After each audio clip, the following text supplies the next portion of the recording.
Today, we are extremely lucky to have a great lineup of speakers.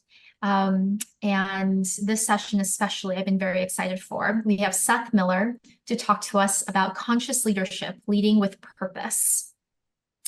Before we get started, a little background on how this will work. About halfway through, we'll start with a fireside chat, and about halfway through, we'll open it up to Q&A. So if you have questions for Seth, please go ahead and type it into the Q&A option on Zoom, and we will bring up some people to ask their questions live to Seth. So let's get started. Seth, I'll give a quick intro about you. Seth Miller is the co-founder of Fearless Ventures, where he invests in companies at the forefront of innovation and societal impact. Seth is also an executive coach and helps leaders become mindful, purpose-driven individuals who are committed to creating a sustainable and prosperous future. Seth, I think first I'm sure the group is curious to know, how would you define conscious leadership, and what sets it apart from traditional leadership models? So conscious leadership, I would define, there's definitely lots of people out there talking about conscious leadership, and it's defined a lot of different ways. So I really appreciate the question. The version that I practice thinks of conscious leadership starts with yourself, and how do you lead yourself in every situation? And the system that I work with, I studied tools to get to know myself well, and the tools are useful in bringing me back to the present moment and helping me step out of reactive behavior and hold space for something that might have been triggering for myself, and then choose how do I want to act from a lot of different options that I wouldn't have seen when I was in a reactive pattern. And then applying that to, that's how I lead myself through my life. So conscious leadership in that aspect is for every person, not just for people who are in a management role. And then also applying it to companies and to the leaders of teams where we invest or that I'm coaching, to help them in interactions with their teams. So it starts with, how do you interact with yourself? And then once you can hold space for yourself, it helps you in how you hold space for team members and get them to be in a position where then they can collaborate and innovate and work through challenges with teams themselves. So I'd say that's probably the difference between what I've seen with other types of leadership training programs, is that this one starts with your inner experience first, how you bring yourself to that, and then gives you tools to work with teams and managing people that way. So that's my experience of the difference. Very well put. Thank you. That's super interesting. How did you come to discover conscious leadership, or did it discover you? Can you talk a little bit about your path into this? Okay, let's see. I mean, the easiest answer, most direct answer is it found me. So my co-founder and I, as we were starting Fearless Ventures, we lucky enough that we were best friends for 14 years. And you know Dave Cashin well. He happened to be a life coach for a number of years and an entrepreneur, and also a best friend. And when we decided to step into co-creation together, we made a commitment that our primary goal was going to be our own personal growth, each of us, that in the process of being in co-creation together, we would have hopes and dreams and successes and failures and challenges. And along the way, we'd each get triggered. We'd trigger each other. And if each of us got the most of our personal growth out of it, and we supported each other in finding that growth, whatever we did, whether it failed or succeeded, that would be a success. And so that was our primary goal in stepping into co-creation, was the experience that we would get, the personal growth we would get from that collaboration. And then a secondary goal was to deepen our friendship. And then a distant third goal was to create this thing that would blend investing and coaching, or whatever your business would be. And as we made that commitment, another friend came to us and said, hey, I met this teacher who teaches this system called conscious leadership, and I want to put together a group to study with her. So we sat down with this teacher, heard what she does, and like, oh, this is group therapy. Like, we'll be in couples therapy if we do it together in a group therapy setting as we start a relationship that's going to be 10 years or more.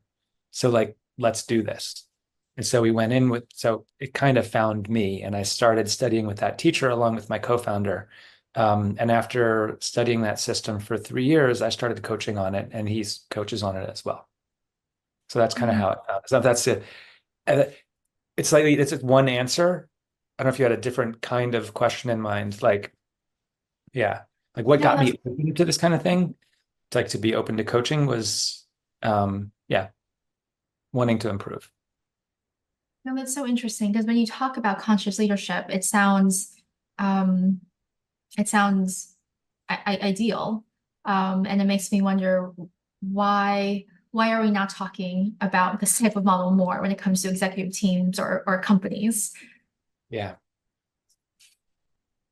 I'd say that there's a, until I got interested in my own growth and learning, um, I didn't think about uh, how every experience I'm having at any time is a lesson, an opportunity to step in to learn something about myself and how I'm reacting to whatever's going around me. Um, I thought of this as personal stuff, and I would keep it out of work. And I would show Mm. up at work with like a veneer of professionalism and only be professional. And I'd push emotions aside, and I would form friendships that were work-based friendships, but I wouldn't go as deep. And as I started pursuing my own growth and started to see that every time something is going on at work, there's a chance for me to learn about how am I showing up in this situation. I started to get interested in that and realize that everything I'm doing in life is an opportunity for that. And that broke down the kind of wall between the two things. And I think if I project onto society, at least in America, maybe in Europe as well, like this is, we keep those walls, we still have them pretty significantly. There's, I think, companies that are starting to break those down. And so I think it's a matter of time, because I think it's really a blending of therapy and, when you get down to it, also peer support. Like as you start to practice this in a team, you start, like Dave and I as co-founders working together, support each other and finding our growth. It's basically peer support. And that's the beauty of what ShareWell is doing, um, is a sign that this is growing in society. And so I think that we'll hear more and more about it soon. As you coach leadership teams and executives, what are some of the common conflicts that you experience? So, one that came to mind is uh, profits over purpose, for example. How do you help them through what they might view as a conflict between doing good, and succeeding in business? Um, I mean,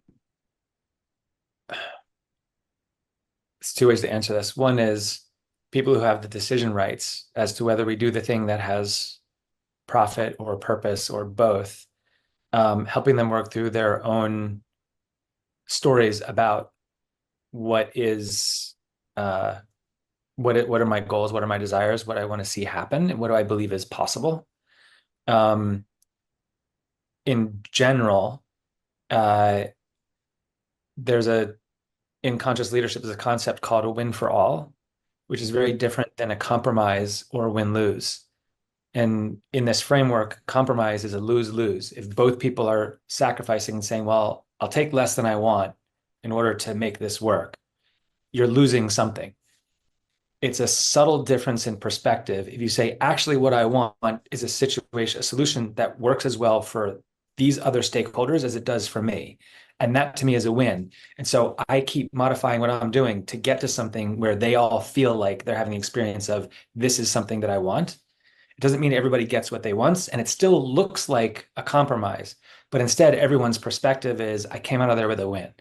And if you believe that's possible, you're more likely to see solutions that allow it to happen. And that kind of trading can open people's perspectives to what they think of as a trade-off between profit and purpose. And it can open them up to actually going and finding the thing that brings them like some profit or as much profit or maybe more profit eventually than they thought of, and to be able to satisfy purpose as well. In your experience, both studying conscious leadership yourself and coaching it, Have you identified any key qualities in leaders that that you believe help cultivate the ability to have a win for all mindset? Yeah, a growth mindset. So let's see. First is so the growth mindset is an openness to learning about yourself and improving how you're showing up in any situation.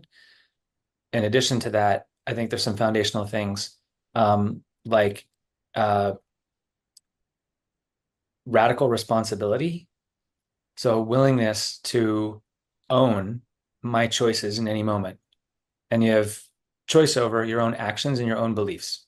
You don't have to own anyone else's actions, anyone else's beliefs. But if you're willing to, over and over again, see what actions I chose to take and what beliefs I was choosing to hold in any moment, that not only disarms people in a tense situation, it gives people permission to do the same thing. And then you start getting vulnerability and transparency, which then allows trust and allows more collaboration, and that allows creativity to flow. So from Mm, radical responsibility flows all these other things. The next characteristic, I think, so it's growth mindset, a commitment to owning my choices and my beliefs in any moment, and then curiosity over being right. So mm, looking for where you're attached to being right about something. I think somebody is behaving this way. I think they meant this when they said this. I don't think that we can pursue profit and purpose at the same time.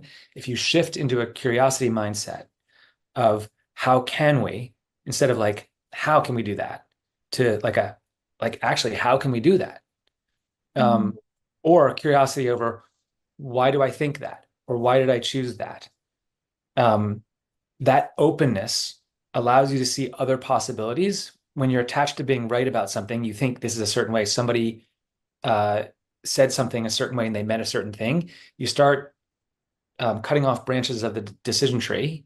And so you can't make choices like, oh, I choose to see that this person is curious or they respect me. Instead, I see that they're criticizing me.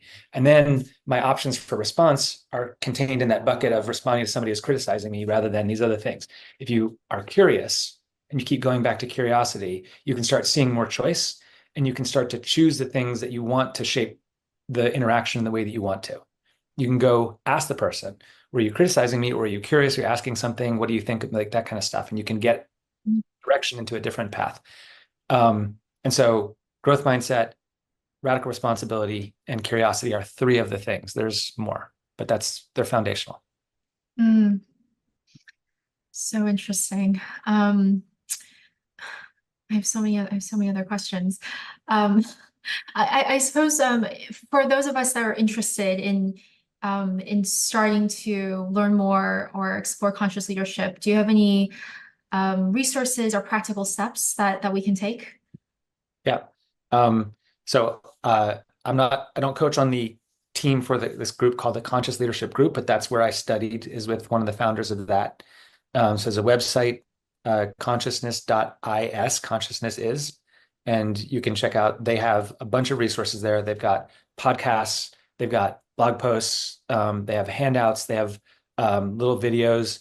And they also have coaches and classes you can take. So you can take sample a weekend of conscious leadership, different workshops, or you can go Mm, do deep dive, which was what Dave and I did when we started, which was join a forum, which is 8 to 10 people studying with a coach on conscious leadership for a full year. So there's mm, different ways to taste it. And there's also a book that they have called The 15 Commitments of Conscious Leadership. Again, I'm not part of the organization, so I don't benefit from any of this stuff, but they're both, the book and the website has a lot of good stuff in it. I highly recommend reading the book and looking at the website and working with the coaches if you really want to get into it. yeah. Are there any if for example, I were interested in just integrating a little bit more of this of conscious leadership thinking in my day-to-day decisions and working on ShareWell or any other parts of my life.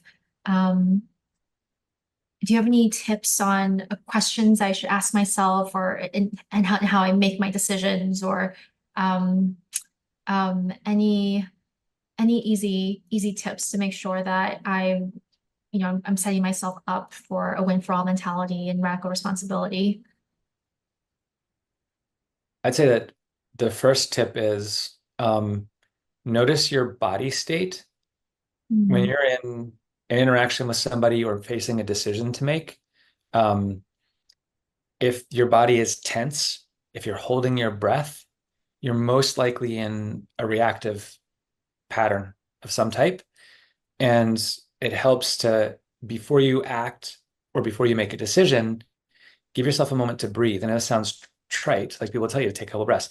Take some breaths until your body relaxes and you can move yourself out of whatever the reactive pattern is. And you might be able to see more of the different possibilities out there. If mm. that's like an easy thing to do, that's one easy thing to do. There's some other things that I would recommend. They might take a little bit longer of an explanation. So I could go into those if you want. It's up to you. No, that's perfect. That's really interesting. Yeah, I personally I find that um yeah, I'm just thinking out loud, but personally I find that a lot of the tools that I use, I definitely apply to my personal life, but I guess I suppose like many, I don't often think of it to use during a work meeting. But of course it's all the same thing. Work and life is all just life. So I've definitely done that, in my relationships, but I don't think I apply that as often as I could to work situations. Mhm. And part of it, I think it took me a long time to learn how to do it too. I was lucky that my co-founder wanted to. So Mm, we had a commitment to practice together and we just did.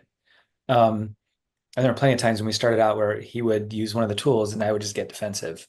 And then I would notice I was getting defensive, or he would notice I was getting defensive, and we'd work through it together. And over time, I don't get defensive anymore. I can still feel it come up, but I just see it and it doesn't, I don't choose it anymore. Um, and I can call it out. But the practice helps. And so working with a coach, or finding somebody to read through some of the either the book with something like that is ways to practice it. So then it starts to become second nature. mm. Yeah. What other shifts have you seen in yourself or some of the clients you worked with after studying working with conscious leadership for a while? Yeah. I mean, first is a getting to know yourself. And I mean, it leads to understanding your internal family systems. So like the different personas, the parts of you that are patterns you created to keep yourself safe in whatever environment you were in growing up. Um, and that self-knowledge helps you with more self-mastery. And as people they gain more self-knowledge. That's a big shift. You start to know yourself. And from that, you get to have a lot more compassion and empathy for yourself. And from that comes a lot more self-love, a lot more kindness to yourself, and then an easing of somebody, how they show up in the world. And then they get less triggered, so they trigger people less, and things around them start to get easier. So this is from CEOs all the way down to the newest employee in a company. And one of the companies I coached for 3 years was 110 people in a public company on NASDAQ. And um, like it works well across the board. And I'd say ultimately the biggest shift is people find a lot more ease in their life. So self-knowledge and a lot of love and self-compassion, and then more easefulness in your life.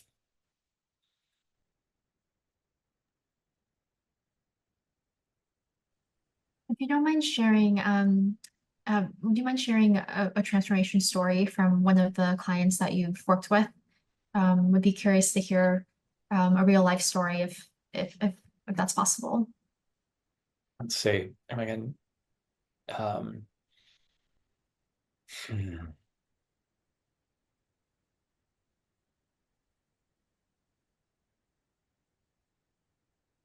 So, okay.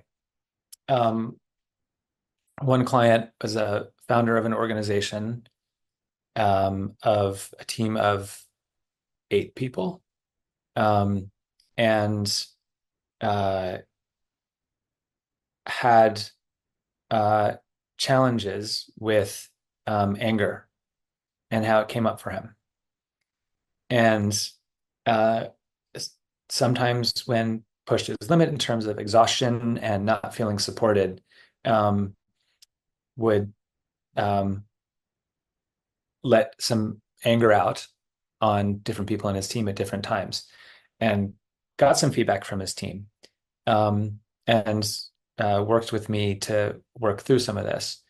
And as we used some of the tools to understand which of his internal family systems were showing up in those times and what they were seeking to protect him from,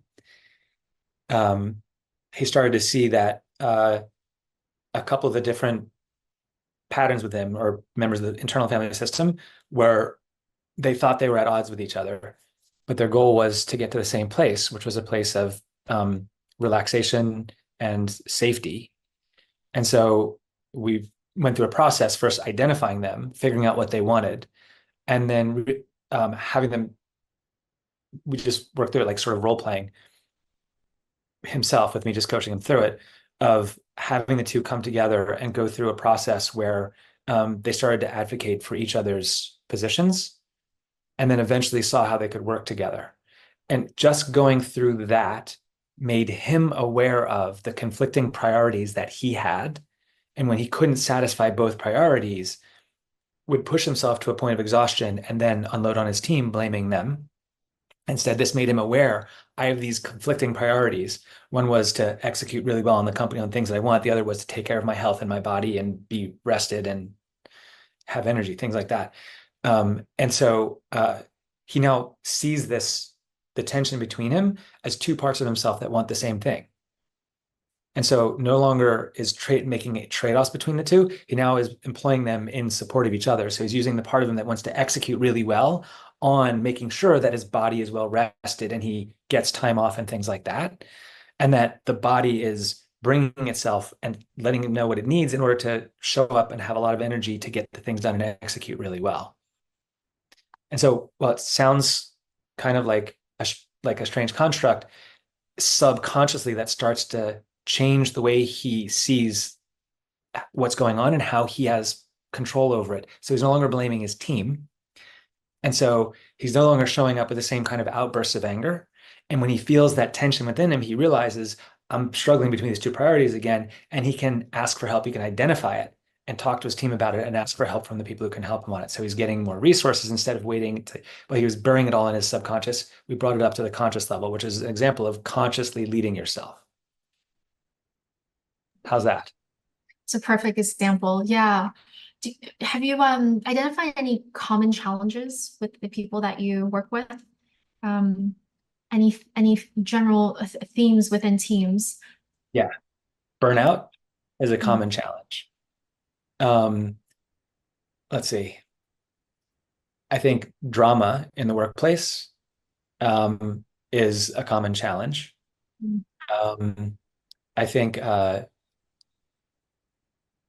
people not following through on their commitments. So people having um, not having been trained on how to make clear agreements and to follow up on them. So there's a concept in this of integrity matching your truth, but if people don't have a practice of first finding their truth and being able to say it, people will commit to things that they don't actually want to be doing or may overcommit or undercommit, things like that. And so then they actually don't follow through on the things. And so a team can't actually figure out what they really are resourced to do because everybody's not being completely transparent and vulnerable. So there's what I call that is like a lack of um, like follow through on commitments because there isn't transparency and trust. And then so because of that, there's not clarity around what are we actually willing to do here and how are we willing to do it and by when. Those are mm, some three common things. mm. Looking back to our question in the beginning, what do you think is the trend right now of conscious leadership being more accepted in the workplace or more needed? Are you seeing it becoming more widely adopted? Yeah, absolutely. Um, it's slow and it's growing as more people are finding out about it. And I think um, it's it's growing. It reminds me of the conscious capitalism movement, which is different. Mm, It's not the same internal training for people on a team, that was a way of organizing your company around purpose and different aspects like that. John Mackey's thing. They started with like a few executives practicing it and then trying to bring their companies. And then they started building chapters in different cities, major cities, and then chapters in smaller cities. And word got out and people would go to this conscious capitalism meetup, and then they would go back to their company and be like, hey, I think we should practice, recycling in our company and volunteer days and things like that. And so I think like things like conscious leadership, which are more like a blend of therapy and human interactions inside companies, mixed with different types of leadership tools. I think that's starting to get that kind of traction where people are hearing about it and starting to bring it into different organizations, but it's early days. I'd say like 10 years from now, it'll be much more well known. Hopefully. Hopefully. Hopefully. Last question before we open it up to Q&A. And for our audience members, please continue to type questions into the Q&A box. We'll get to them shortly. So Seth, if you wanted to give us one takeaway from the session today, what would you like for your audience to remember? That we're all human, and whatever situation it is in the moment, whatever events are happening, there's basically two types of actions in the world, whether they're your actions or someone else's. One is an expression of love. The other is a request for love. And so think about that when you judge yourself or you judge one of your colleagues, that what they're doing is either an expression of love or a request for love, and same with yourself. Thank you, Seth. And that's a wrap. Thank you for letting us learn a little bit more about conscious leadership, a paradigm that I think we all hope will become more pervasive, and sounds like it's already becoming a big influence. If anyone wants to learn more about conscious leadership, we did type the website and the book that Seth mentioned into the chat. Also, to learn more about Seth's work, you can look at fearless.vc. All of this will also be sent in a follow-up email. And if you have time later this afternoon, we do have other talks today, other panelists that I hope you will join us for. And that's it. Seth, thank you so much for joining us today. Thanks, CC, and thanks, ShareWell, and thanks everyone for your great questions. And I hope you all find some conscious leadership and have a great day.